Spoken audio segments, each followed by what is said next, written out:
കുട്ടിയെ പറ്റി ഇതിനകം തന്നെ കേട്ടിരിക്കണം. എന്താ ഇതൊക്കെ? കേട്ടിരിക്കണമെങ്കിലേ ഇനിയും കേൾക്കാനിരിക്കണേ ഉള്ളൂ. ഞാനൊരു ഉയർന്നു വരുന്ന കലാകാരിയില്ലേ? കലയെ കുറിച്ചല്ല കേട്ടത്. പിന്നെ എന്തിനെ കുറിച്ചാണാവോ? അതിപ്പോ എങ്ങനെയാ കുട്ടിയോട് തുറന്നങ്ങോട്ട് പറയാ? തുറന്നങ്ങോട്ട് പറഞ്ഞോളൂ, മടിക്കണ്ട. കുട്ടി സൂക്ഷിച്ച് സംസാരിക്ക, ചന്തയല്ലത്. തടിയുണ്ടെന്ന് വെച്ചാൽ തടി കാണിച്ച് വരട്ടല്ലേ തടിയാ? പ്രായമായ പെൺകുട്ടിയെ വിളിച്ചു വരുത്തുക, 3-4 തടിയന്മാര് ചുറ്റും നിന്ന് അങ്ങോട്ട് ചോദ്യം ചെയ്യാ. എന്താ വരട്ടെ? നിങ്ങളെ അമ്പലത്തില് പ്രോഗ്രാമില് വന്നെന്ന് വിചാരിച്ച് വായത്തോന്ന് എന്തും പൊളിപ്പാന്ന് വിചാരിക്കണ്ട. അധികം മോന്തേന്റെ സാമർത്ഥ്യം വേണ്ട. ഇയാളാണല്ലേ സ്ഥിരം കള്ളുഷാപ്പിൽ പോകുന്ന വ്യക്തി.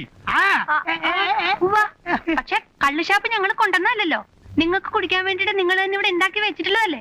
നീ സംസാരിക്കുന്നത് എന്താണ്, എങ്ങനെയാണ്, ആരോടാണ്? വല്ല പിടിപാടുണ്ടോ നിനക്ക്? ഇല്ല, എല്ലാ കാര്യം തുറന്നു പറയാൻ ഇനി ആരായാലും എന്താ? ഒന്നും അറിയാത്ത പോലെ സംസാരിക്കരുത്. ഇതൊന്നും മനസ്സിലാവില്ല. ഒരു പെണ്ണിനെ കുറിച്ച് കേൾക്കാൻ പാടില്ലാത്തത് പലതും കുട്ടിയെ കുറിച്ച് കേൾക്കുന്നുണ്ട്. എന്നുവെച്ചാ അർദ്ധരാത്രി അന്യരുടെ വരവും പോക്കും അതന്നെ. അങ്ങനെ ആരെങ്കിലും വരികയാണെങ്കിലേ പിറ്റേന്ന് രാവിലെ തിരിച്ചറിയ ഒരു പ്രയാസം ഉണ്ടാവില്ല. മോന്തേമേലും മുറ്റടിക്കുന്ന ചൂലിന്റെ പാടുണ്ടാവും, അത്ര തന്നെ. മേലേടത്ത് ഗ്രാമം ഭഗവതിയുടേതാണ്. അമ്മയുടെ ഇച്ഛയ്ക്കെതിരായിട്ട് ഇവിടെ ഒന്നും നടന്നിട്ടില്ല. വന്നു പോകുന്നവരും അത് പാലിക്കണം എന്ന് എനിക്ക് നിർബന്ധമുണ്ട്. ഞാൻ ഉദ്ദേശിക്കുന്നത് ശുദ്ധവും വൃത്തിയൊക്കെ ആയിട്ട്. ഈ തിരുമേനി എന്ന് വെച്ചാൽ എന്താ അർത്ഥം? തിരുമേനി, നല്ല വൃത്തിയും ശുദ്ധിയൊക്കെയുള്ള ശരീരം എന്നല്ലേ? അങ്ങനെയൊക്കെ ഞാനും ഒരു തിരുമേനി തന്നെയാ. നീട്ടുള്ള നാവാകുമ്പോ എന്തും അങ്ങോട്ട് വിളിച്ചു പോവാലോ. നട്ടുവൻ ശിഷ്യയുടെ നാവിനും പരിശീലനം കൊടുക്കണ്ടാവും ഇല്ലേ? ഉണ്ടല്ലോ, കലാകാരന്റെയും കലാകാരിയുടെയും മാറാപ്പിനകത്ത് കല മാത്രമേ പാടുള്ളൂ എന്നുണ്ടോ വടക്കം പറഞ്ഞാല്? അങ്ങനെ അവര് ഞങ്ങൾ വെറുതെ വിടുവോ? നിങ്ങളെല്ലാരും കൂടി ഞങ്ങളെടുത്തിട്ട് പൊതിക്കൂലേ? ഈ ശുദ്ധവും വൃത്തിയും കലയൊക്കെ നിങ്ങളുടെയൊക്കെ തറവാടിന്റെ പത്തായപ്പുരക്കകത്ത് മാത്രമേ പാടുള്ളൂ എന്നൊരു വിചാരം ഉണ്ടെങ്കിൽ അതങ്ങോട്ട് കണ്ണുടച്ച് സമ്മതിച്ചു തരാൻ പറ്റില്ല. കഥാപ്രസംഗ സാറും ഹാർമോണി സാറും കേൾക്കാൻ വേണ്ടി തന്നെയാ പറയണേ. മാമ, എനിക്ക് വിശക്കണു, നമുക്ക് വീട്ടിൽ നമുക്ക് പോയിട്ട് വരാം കേട്ടോ. ഞങ്ങൾ പോയിട്ട് വരട്ടെ. വടക്കുംപുറമേ വടക്കുമുറമേനല്ല, വടക്കുമുറമേനല്ല. പടി നോക്കുമോളെ. ഒഴുമ്പിട്ട് ഇറങ്ങിയിരിക്കന്നെയാ എന്ന് പറയാമോ എന്തോ. കലാകാരന്മാരുടെ ഒരു ഗ്രൂപ്പ് ആവുമ്പോ പലതരക്കാര് കാണും. ചില തമാശകൾ, വികൃതികൾ, അതൊക്കെ പെരുപ്പിച്ച് കാണാതിരിക്കുന്നതാണ്. കലാകാരിയെ വിളിപ്പിച്ചതും ശാസിച്ചതും കലാകാരന്മാർക്ക് ഇഷ്ടപ്പെട്ടില്ലെന്ന് തോന്നുന്നു. ഞങ്ങൾ കലാകാരന്മാർ ലോലഹൃദയരാണ്. വേദനകളൊന്നും ഞങ്ങൾക്ക് താങ്ങാനാവില്ല. വിളിപ്പിക്കാൻ, സംസാരിക്കാൻ. പക്ഷെ ശാസിക്കൽ, അനുസരിപ്പിക്കൽ എന്നൊക്കെ പറയുമ്പോ കാലം മാറുകയാണ്. ശരിയാണ്. പുതിയ തലമുറയെ മനസ്സിലാക്കാൻ എന്നെ പോലുള്ളവർക്ക് അല്പം സമയം വേണ്ടിവരും. ജയദേവൻ ക്ഷമിക്കുക.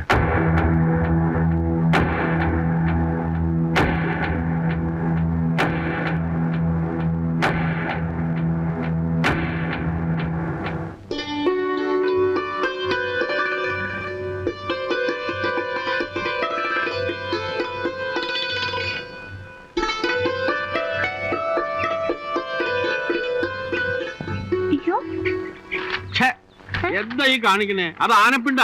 ആനയുടെ വയറ്റിൽ നോണ. എത്ര 3 ആന. നാട്ടിലൊക്കെ മേല് കഴിഞ്ഞപ്പോ തറവാട്ടിലേക്കായോ സമയം കിട്ടി. ആ ചെരിപ്പോട്ടിട്ട് എന്നിട്ട് അതിലേ കയറി വരിക. അങ്ങനെയാ പെൺകുട്ടികൾ. ഇതെന്താ? അത് പുറത്തു പോയി വരുന്നവർക്ക് കാല് കഴുകാൻ വെള്ളം വെക്കാനുള്ള കിണ്ടിയാ. അത് തറവാടാവുമ്പോ അങ്ങനെ ചില ആചാരങ്ങളൊക്കെ ഉണ്ട്. പിന്നെ ആചാരം ആയിക്കോട്ടെ. ആചാരമൊക്കെ കഴിഞ്ഞു, ഇനി പ്രവേശിക്കാലോ അല്ലേ? ഇതെന്താ? അത് ഇവിടെ വെക്ക്, ഇവിടെ വെക്ക്. അത് തുപ്പക്കൊളാമ്പിയാ, തുപ്പാൻ ഉപയോഗിക്കുന്നത്. തുപ്പലൊക്കെ എന്തിനാ ഇങ്ങനെ പാത്രത്തിൽ സൂക്ഷിച്ചേക്കണേ? പിന്നെ മുറ്റത്തൊക്കെ തുപ്പിയാ അത് വൃത്തികേടായി പോവില്ലേ? എന്നാ പിന്നെ ദൂരെ പോയി തുപ്പിയാ പോരെ? അതിനിപ്പോ ഞങ്ങൾക്ക് വേറെ ജോലിയില്ലേ? ഇതുപോലെ നടക്കില്ലല്ലോ.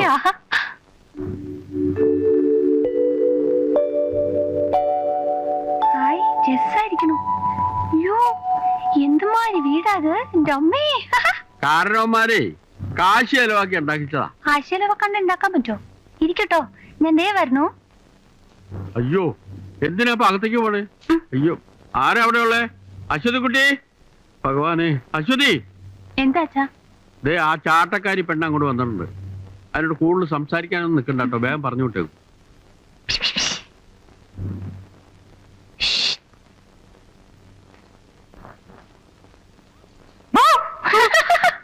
എല്ലാരൊക്കെ ഒന്ന് പരിചയപ്പെടാൻ വന്നാ?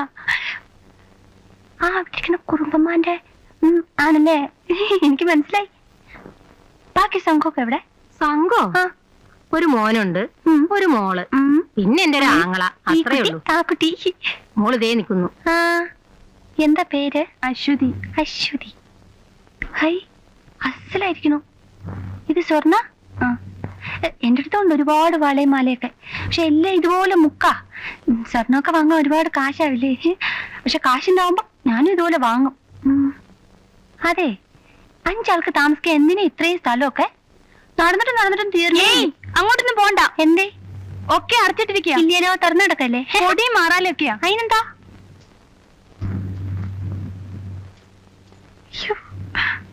കുട്ടി കുട്ടി.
ആര് പറഞ്ഞു നിന്നോട് ഈ മുറിക്കകത്തേക്ക് വരാൻ? മേലിൽ ഇത് ആവർത്തിക്കരുത്.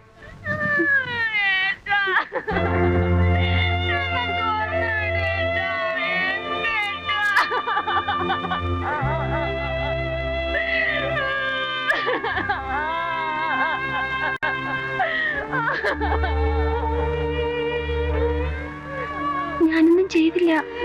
വെറുതെ അങ്ങോട്ടേക്ക് ചെന്നപ്പോ അവരെന്നെ ഇളയമ്മയാ. സുഖമില്ല.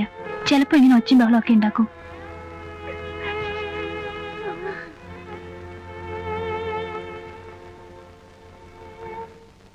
ആ മതി. ശരിക്കും ഞാനങ്ങ് പേടിച്ചു പോയിട്ടോ. എന്തിനാ അവരെങ്ങനെ? നീ എന്തിനാ ആവശ്യമില്ലാത്തടത്തൊക്കെ കയറി ചെന്നേ?